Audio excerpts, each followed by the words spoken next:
When David and Guillaume got back in touch about making Detroit, I wasn't terribly surprised they decided to make it because the fan response was so intense. So it makes sense that they would choose to do that after the enthusiasm.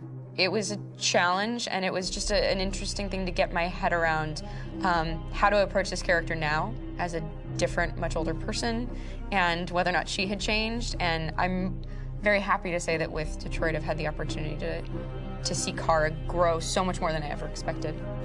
You do the housework, the washing, you cook the meals, and you take care of... God damn it, where the fuck's the light gone now? Alice! Alice! I mean, she starts out essentially how she does in Kara in a very, not robotic, but, you know, android other way.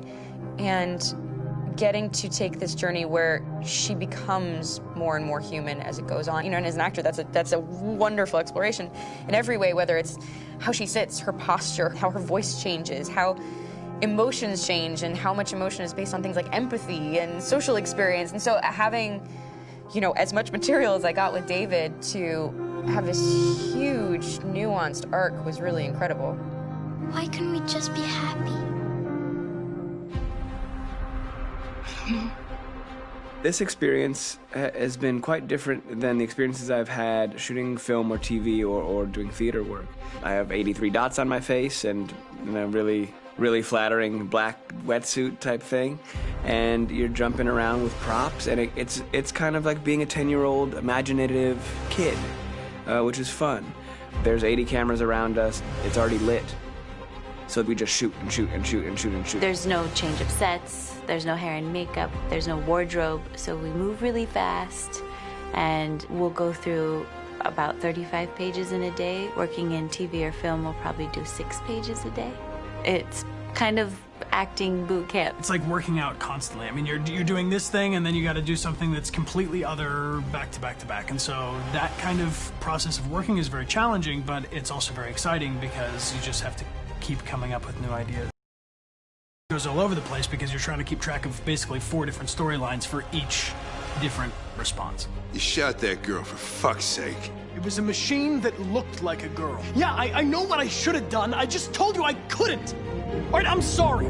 The fact that David Cade, he's telling like many stories interwoven from beginning to end is super complicated and super impressive, and I have no idea how he keeps it all in his head. He's not just the writer or the director who's seeing this from the outside eye, he's also thinking about the player walking through this space. You know, only somebody who really, really loves not the work, but like these characters and these stories and cares about doing something meaningful would invest that much in it. And it's always inspiring to work with somebody who cares that much. My experience with motion capture is this one. And I found it sort of terrifying in a way because they said the computer's going to build you. But then as we got into it, I realized all the elements of it were still artistic. I just dipped into a really brilliant setup here. I've never seen anything like it. And this won't turn me into a product because I was playing a character.